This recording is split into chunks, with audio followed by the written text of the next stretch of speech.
வணக்கம். ரொம்ப ரொம்ப முக்கியமான விஷயத்துக்கு தான் இந்த வீடியோ. இன்னைக்கு காலையில் நம்ம அரசு சார்பில் 5000 ரூபாய் உங்கள் அக்கௌண்ட்டுக்கு வந்திருக்கோம். எதுக்காக இந்த பணம்? நாங்கள் ஆட்சி பொறுப்பேற்றப்போ கொரோனா உச்சத்தில் இருந்துச்சு. அதை சமாளித்து மக்களின் உயிரை காத்தது மட்டும் இல்லை, அவங்க வாழ்வாதாரத்தை காக்க 4000 ரூபாய் நிவாரண தொகையையும் வழங்கணும். சென்ற ஆட்சி விட்டுட்டு போன கடுமையான நிதி நெருக்கடியை சமாளித்து ஆட்சிக்கு வந்ததுமே பல திட்டங்களை நிறைவேற்றணும். நம்ம ஆட்சிக்கு வர்றதுக்கு முன்னே மாதம் 1000 ரூபாய் உரிமை தொகை வழங்கப்படும்னு அறிவிச்சேன். அப்போ இது சாத்தியமே இல்லைன்னு சிலர் சொன்னாங்க. ஆனாலும் நிதி நெருக்கடியை சமாளித்து ஒன்றிய அரசினுடைய ஓரவஞ்சனையை மீறி கடந்த 2023ஆம் ஆண்டு செப்டம்பர் மாதம் முதல் கலைஞர் மகளிர் உரிமை திட்டத்தை வெற்றிகரமா செயல்படுத்திட்டு வரோம். முதல்ல 1,13,00,000 மகளிருக்கு பயனளிச்ச இந்த திட்டம் அண்மையில் அது விரிவுபடுத்தப்பட்டு இப்போ 1,31,00,000 குடும்ப தலைவிகள் பயன்பெற்று வராங்க. இது வெறும் நிதி உதவி இல்ல, சமூகத்துல பெண்கள் ஆற்றும் பங்களிப்பை அங்கீகரிப்பதற்காக கொடுக்கப்படுகிற உரிமை தொகை. இந்த தொகையை வச்சு அன்றாட வீட்டு செலவுகள், குடும்பத்தில் ஏற்படும் மருத்துவ செலவுகள், குழந்தைகளுக்கான கல்வி செலவுகள் என பல அத்தியாவசிய செலவுகளை மகளிர் தாங்களே நிறைவு செய்ய இந்த திட்டம் வழிவகுத்துச்சு.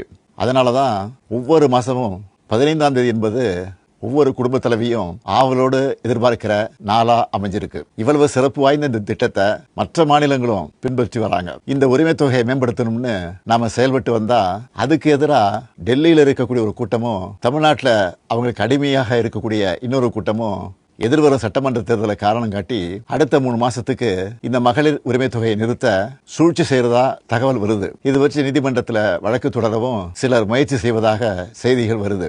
1,31,00,000 மகளிர் உழைப்பை அங்கீகரிக்கிற இந்த திட்டத்தை 3 மாசம் நிறுத்தி வச்சா நீங்க எவ்வளவு சிரமங்களுக்கு ஆளாவீங்கன்னு உங்க வீட்டில் ஒருத்தனா இருக்கக்கூடிய எனக்கு நல்லா தெரியும். இந்த தொகை நிறுத்தப்பட்டா உங்களுக்கு எவ்வளவு வலி ஏற்படும்னு என்னால உணர முடியுது. உங்க மாதாந்திர செலவை எப்படி சமாளிப்பீங்க? ஒரு முக்கியமான முடிவை எடுத்திருக்கிறேன். அதன்படி இந்த பிப்ரவரி மாசம் மட்டும் இல்லாம அடுத்த 2 மாசம், அதாவது மார்ச் ஏப்ரலுக்கான உரிமை தொகை தவணைகளை சேர்த்து 3000 ரூபாயும் கூடுதலா கோடைக்கால செலவுகளை கருத்தில் கொண்டு மேலும் 2000 ரூபாய் சிறப்பு தொகையும் சேர்த்து இந்த பிப்ரவரி மாசம் 5000 ரூபாய சிறப்பு மகளிர் உரிமை தொகையா 1,31,00,000 பெண்களுக்கு வழங்க உத்தரவிட்டிருக்கிறேன். நீங்க மனம் குளிரும் சிறப்பான ஒரு அறிவிப்பையும் இந்த நேரத்தில் சொல்ல விரும்புகிறேன். அடுத்த திராவிட மாடல் 2.0 ஆட்சி காலத்தில் உங்களுடைய உரிமை தொகை 2000 ரூபாயாக உயர்த்தி வழங்கப்படும். நான் சொன்னதை செய்கிற முத்துவேல் கருணாநிதி ஸ்டாலின் கொடுக்கிற குருதி இது. அந்த ஆட்சியின் 10 ஆண்டுகள்ல நாடு அடைய முடியாத பொருளாதார வளர்ச்சியை இந்தியாவே திரும்பி பார்க்க அளவுக்கு திச்சு காட்டினவங்க நாங்க. அதனால தடை வந்தாலும் எல்லாம் தாண்டி நாடே செல்வோம் ஒன்றாக.